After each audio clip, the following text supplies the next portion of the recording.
got to shout, right?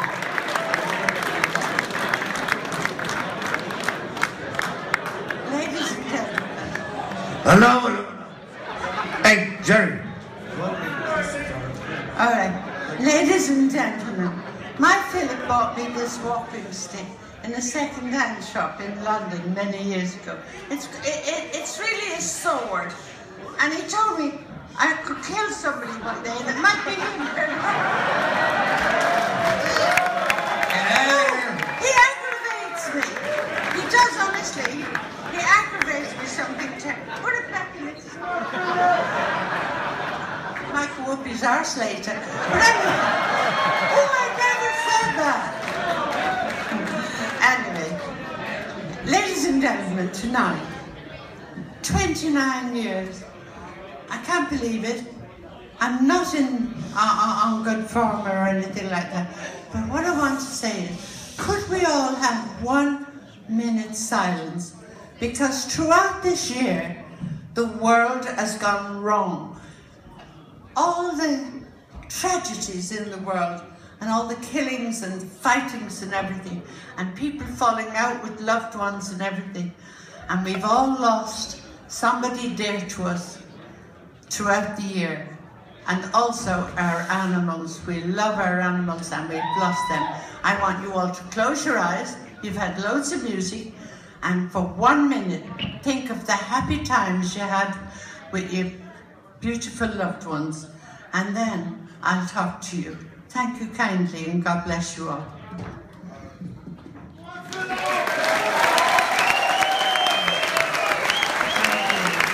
You all must have happy memories of all your dear and loved ones, like I have. I get angry with him. I go to the cemetery, I kick him and everything.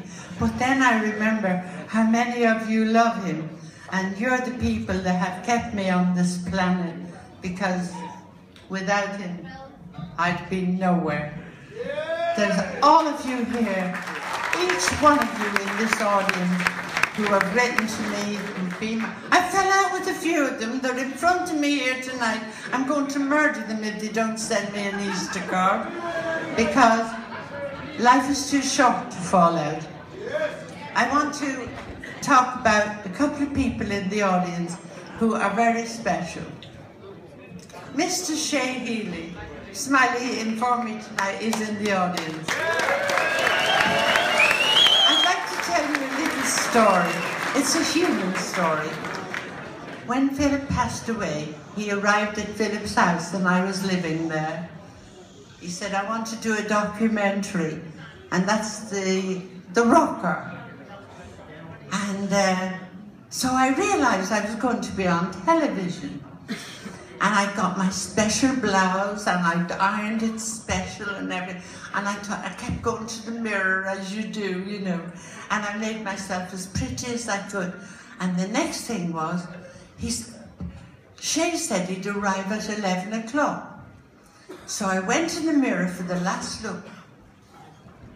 And I got a piece of makeup, brown makeup, and I went up. And didn't it blob right onto my boob here?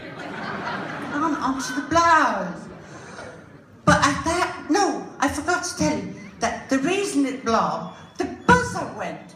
And I thought, oh, Jesus, it's early. And that's what made my hand shake and the thing. So I got a sponge and I sponged the brown off right here. Anyway, I went to the door and I opened it to say, thinking Shea would be stood there. And I said, I opened the door and two people said, we are Jehovah's Witnesses. And I won't tell you what I said because it was very rude. It was something like Foreign Office. I'm a Roman Catholic, and I shut the door. And I went back to the bathroom, and I went, and I tried to get a hair dryer to blow and everything. Anyway, the buzzer went again, and there was Shea. Handsome must be damned. He was lovely. And I said, Shea, I've got something to... He said, never mind. When I put the cameras on and the lights, the heavy lights and everything will blow it dry. And that's my story. And that was... You've all got the rocker, haven't you? Because that's the... You see, I don't know where it is in the audience, but I love him. I love him. And that's that. And then he had me on his nightclub, Nighthawks and stuff. One other story was, I used to take Philip because we were so poor we didn't have a penny. Everything she was selling was to the unwanted animals, really, really desperate animals who'd been ill-treated badly. And she said, I know who you are, you're Philomena's mother, and my husband loves you, and his name is Ray Wright, and he's one of the greatest photographers. Is he in the audience? Are you there, Ray? Anyway, Bernie, his wife, gave me what I wanted to buy and wouldn't charge me. And then, what I'm trying to tell you is that when I lost my Philip, I thought it was the end of the world. I'd already lost the hotel that we'd opened in Howth and everything. But through his death, I gained 1 million friends. I did, a million. And you all write to me. Whoever writes to me, if they don't put their name and address on the envelope, well then they come unstuck, because I've sent out thousands of letters this year. Anyway, and couple of more stories. There's a lady called Audrey O'Neill. She was only young, and she wrote to me and this, that, the other, and she was one of the biggest instigators helping me get the statue together. She's had a horrible year this year, horrible year, and a lot of us had. And then I have some lovely friends in the audience, and we've had a fallout, and I love them all, and I'm going to batter them if they don't send me an Easter card, and they know who they are. Right now, I've got some Belgian people staying with me, Linda and Gino, and they own a Lizzie mobile. Smiley's going to shout at me because he'll say, oh, she's out there ranting, but he can sod off because tonight I'm going to rant. Having said that, now you can fuck off.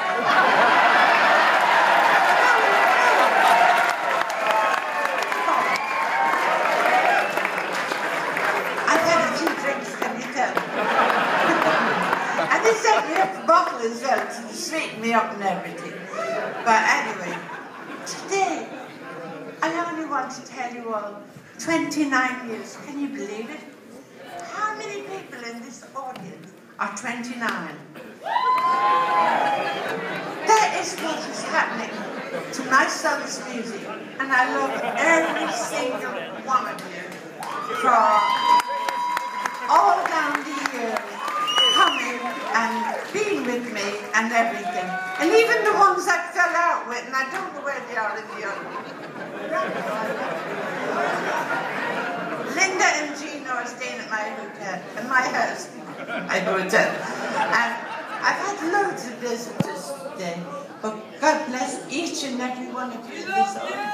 I'm going to start getting all upset because there's some people in the audience that I love dearly, and we fell out a couple of years ago, and if they don't get up, straighten up, and I want everybody in the audience right now to hold hands to the next person, like in church. Peace. And a happy, happy New Year. And now Smiley wants me to sing a song. He wants me to sing a song, but I can't sing. But if you won't sing with me, then nobody will know.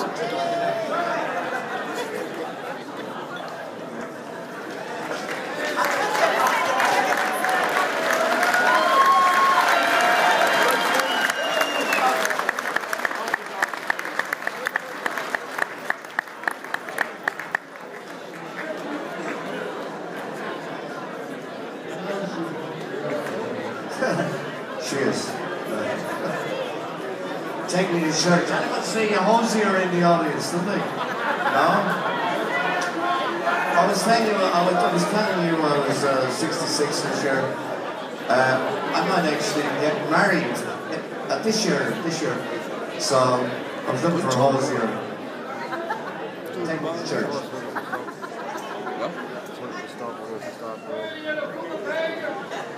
Manny said, I need something about Philip. I said, you can put his wedding ring on your finger and he'll make sure you've got a full audience, and that's it. It didn't bring him any luck, my Philip I'm talking about, but it brought smiles.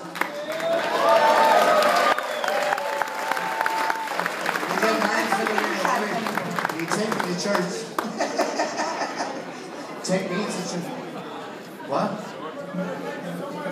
Yeah, I'm going to stick it up your ass later on. I think you might enjoy that. I forgot to mention, Graham is in the audience, he's up there. And I would like people to think about this.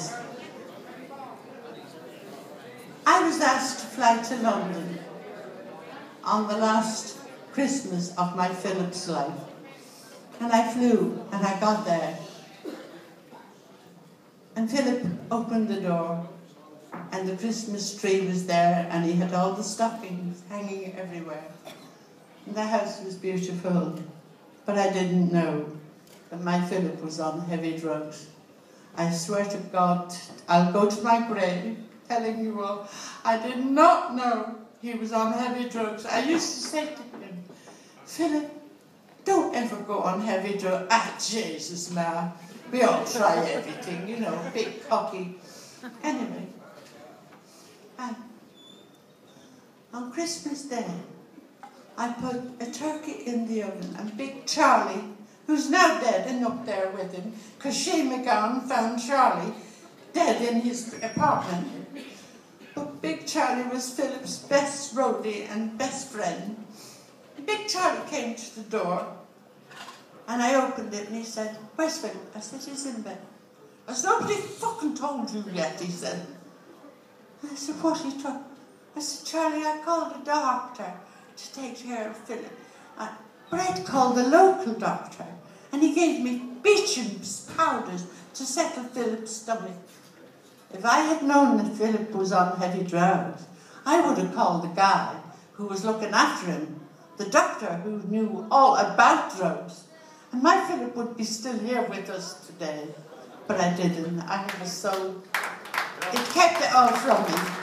And the end of the story is that I sent for Graham. My dentist decided, Lord rest my partner, it was his anniversary yesterday too. I asked for Graham to fly over, and we spent 11 days sat with Philip. And Philip was a wonderful, lovely, lovely guy. He was a lovely son, because he knew what we'd gone through in the early days. And Graham washed his body for me while I washed his face. And I'd love people to remember that when they take offence to Graham, or Graham speaks abruptly to people. And he's a lovely guy, and he's living with me now. There's times I could murder him. I could stick that. You know, I call him Drumpy Bollocks. Honestly, I cannot tell you. But it's my way of life. And I loved my son, and I want you all, please, all the friends that I've fallen out with, I love this. I still love